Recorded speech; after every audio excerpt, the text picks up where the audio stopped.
कुछ दिन पहले नॉर्थ अटलांटिक ओशियन में ऐसा एक एक्सीडेंट हुआ जो पूरी दुनिया को हैरान कर दिया। दरअसल 5 बिलियनर्स समुद्र के लगभग 13,000 फीट नीचे गए थे एक फेमस जहाज की मलबे को देखने के लिए। ये बात किसी को बहुत रोमांटिक लगेगी तो किसी को इडियोटिक, लेकिन एक जहाज के मलबे को देखने के लिए लोग क्यों समुद्र की इतनी गहराई में जाते हैं? क्योंकि ये कोई साधारण जहाज नहीं है। 20वीं सेंचुरी की शुरुआत में बनाई गई ये जहाज ने पिछले 100 सालों से लोगों को हैरान करके रखा है। अगर किसी के लिए ये जहाज एडवेंचर है तो किसी के लिए एक मिस्ट्री। अब तक आपको पता चल गया होगा कि मैं किस जहाज की बात कर रहा हूँ। जी हाँ, RMS टाइटैनिक, एक ऐसा जहाज जो अर्ली 20वीं सेंचुरी में उस समय की लेटेस्ट टेक्नोलॉजी से बनाया गया सबसे बड़ा जहाज था और जिसे अनसिंकेबल टाइटल दिया गया था क्योंकि बोला जाता था कि ये जहाज कभी भी नहीं डूबेगा। लेकिन टाइटैनिक की पहली जर्नी में ही ये जहाज अटलांटिक ओशियन में डूब गया था। जेम्स कैमरन ने इसी जहाज पर टाइटैनिक मूवी बनाई थी जो आज भी one of the highest grossing movies of all time है। टाइटैनिक मूवी की कहानी जैक और रोज तो रियल नहीं थी,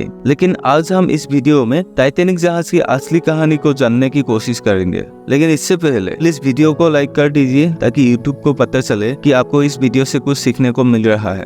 10 अप्रैल 1912 को टाइटैनिक ने अपनी पहली जर्नी इंग्लैंड से न्यूयॉर्क की ओर शुरू किया था। 62 इयर्स के experience captain Edward John Smith ने टाइटैनिक की ये पहली जर्नी भी एज ए कैप्टन लीड कर रहे थे। टाइटैनिक को बनाने वाली कंपनी का नाम था व्हाइट स्टार लाइन और कंपनी ने टाइटैनिक की पहली जर्नी शुरू होने से कुछ दिन पहले से ही जहाज को अनसिंकेबल नाम से बहुत प्रमोशन कर रहा था। इसी वजह से पैसेंजर्स, न्यूज़पेपर और आम पब्लिक में टाइटैनिक बहुत एक्साइटमेंट का सेंटर बन गया था। जहाज का हैरान कर देने वाला साइज भी इस एक्साइटमेंट का दूसरा कारण था। टाइटैनिक लगभग 269 मीटर लंबा और 53 मीटर ऊंचा था जो उस समय का सबसे बड़ा जहाज था और इसे बनाने की कॉस्ट उस समय $7.5 मिलियन थी जो आज के हिसाब से लगभग $500 मिलियन के बराबर होगा। जहाज के अंदर जो फैसिलिटीज थी वो 5 स्टार होटल से भी ज्यादा थी। Heated swimming pool, Turkish bath, electric bath, gym, squash court, 4 restaurant, 2 barber shop, library, stain glass से बने खिड़कियां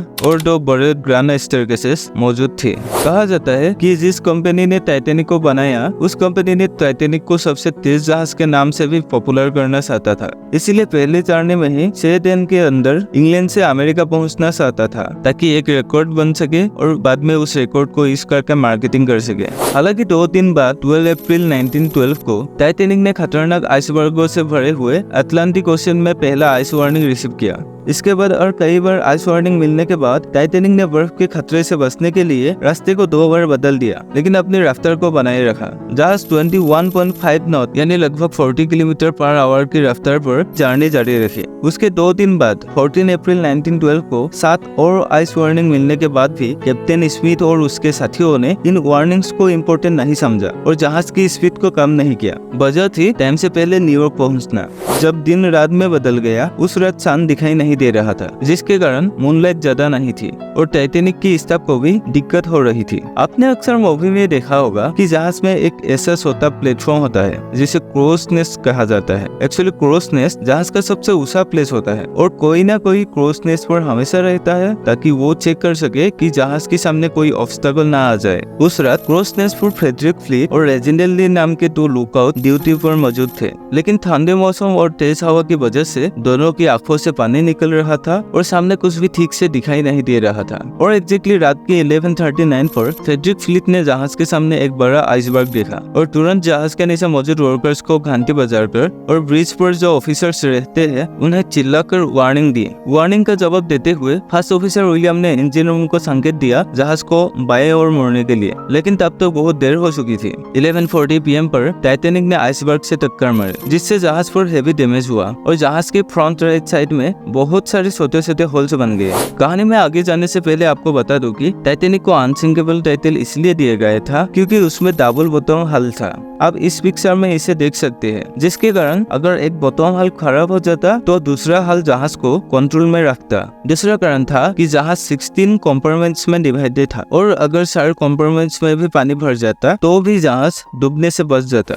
लेकिन जब टाइटैनिक ने आइसबर्ग से टक्कर मारी वो प्राइमरीली जहाज के फ्रंट राइट साइड में हिट हुआ, बॉटम पे नहीं। साइड पर सिर्फ एक ही लेयर की प्रोटेक्शन थी और इस टक्कर ने 6 कंपार्टमेंट्स को ब्रीच कर दिया। धीरे धीरे पानी इन 6 कंपार्टमेंट्स में भरने लगा, जबकि उनकी कैपेसिटी 60 की थी। और इससे साफ हो गया कि अनसिंकेबल जहाज डूबने वाली थी। आप लोगों के मन में शायद एक सवाल उठ सकता है कि सिर्फ एक आइसबर्ग से टक्कर मारने की वजह से कैसे एक जहाज को इतना डैमेज हो सकता है। अब बिल्कुल सही है, ओशियन में हर किसी जहाज को किसी न किसी छोटे मोटे टक्कर का सामना करना पड़ता है, लेकिन टाइटैनिक ने जिस आइसबर्ग से टक्कर मारी वो कोई छोटा आइसबर्ग नहीं था, एक फुटबॉल फील्ड का बराबर साइज का था। साइंटिस्ट ने एस्टिमेट किया है कि इस आइसबर्ग का वजन लगभग 1.5 मिलियन टन होगा। टक्कर के 20 मिनट बाद 12 AM पर कैप्टन स्मिथ ने अपने वर्कर्स को इमरजेंसी रेडियो सिग्नल भेजने की ऑर्डर दी, इस उम्मीद के साथ कि आसपास कोई और जहाज है तो वो लोग मदद के लिए आएंगे। रेडियो ऑपरेटर जैक फिलिप्स ने लगातार एक के बाद एक सिग्नल्स भेजना शुरू किया, लेकिन उन्हें कोई जवाब नहीं मिला। लगभग 20 मिनट बाद 12:20 AM पर टाइटैनिक से नजदीकी जहाज RMS स्कारपेथिया ने इमरजेंसी सिग्नल्स रिसीव किया और टाइटैनिक की तरफ रेस्क्यू के लिए आगे बढ़ा। प्रॉब्लम ये था कि RMS स्कारपेथिया टाइटैनिक से 107 किलोमीटर की दूरी में था।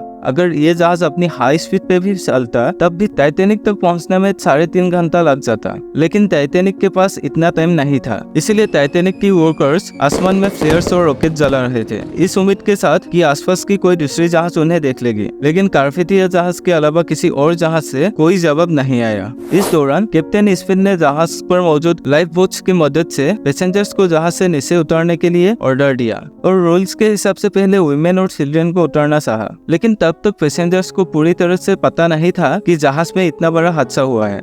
टाइटैनिक को अनसिंकेबल नाम से इतना प्रमोट किया गया था कि लोगों को लग रहा था कि कुछ भी हो जाए लेकिन जहाज कभी डूबेगा नहीं। इसीलिए जब पहली लाइफ बोट नीचे उतरी तो सिर्फ 28 लोगों ने इसका इस्तेमाल किया, जबकि इसका कैपेसिटी 65 लोगों की थी। हालांकि जब लोगों को असल में पता चला कि जहाज डूबने वाला है तो लोगों के बीच में केओस मच गया और लोग लाइफ बोट से नीचे उतरने के लिए लड़ाई करने लगे। प्रॉब्लम यह थी कि टाइटैनिक को इतना सेफ होना चाहता था कि जहाज में टोटल पैसेंजर्स के ऑपोजिट जितने लाइफ बोट होने चाहिए था उसकी बजाय सिर्फ 20 लाइफ बोट थी और इस 20 लाइफ बोट से 1178 लोगों को बचाया जा सकता था। लेकिन लोग पहले लाइफ बोट में बैठना नहीं चाहता था, इसलिए 472 स्पेस अनयूज्ड रह गई।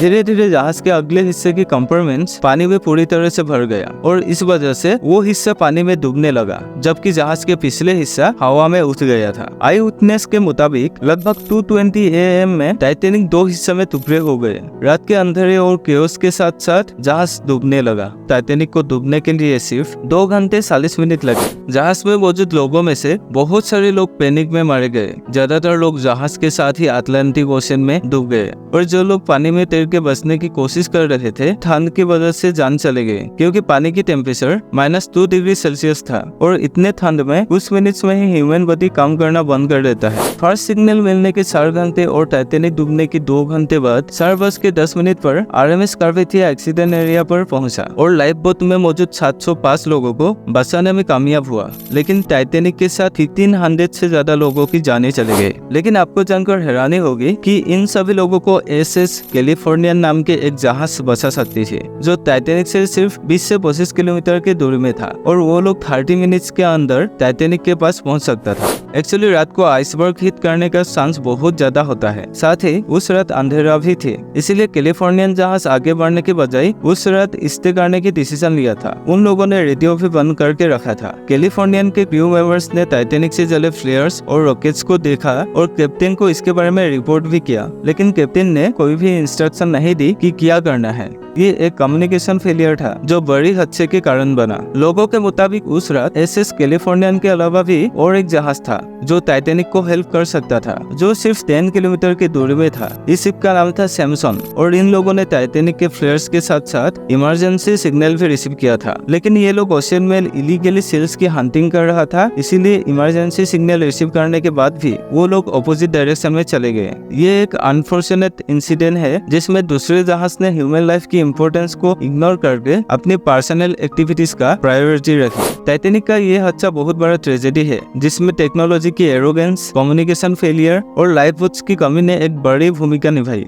टाइटैनिक डूबा था 14 अप्रैल 1912 को, लेकिन उसके बचा हुआ हिस्सा को अटलांटिक ओशन के नीचे ढूंढने में 70 ईयर्स से ज्यादा समय लग गया और सितंबर 1985 में एक American ocean explorer Robert Ballard और एक फ्रेंच ओशियनोग्राफर ने टाइटैनिक को समुद्र के नीचे ढूंढने में सक्सेसफुल रहा। टाइटैनिक को ओशन के 3800 मीटर्स यानी 3.8 किलोमीटर नीचे पाया गया और दोनों हिस्से 600 मीटर्स की दूरी में था।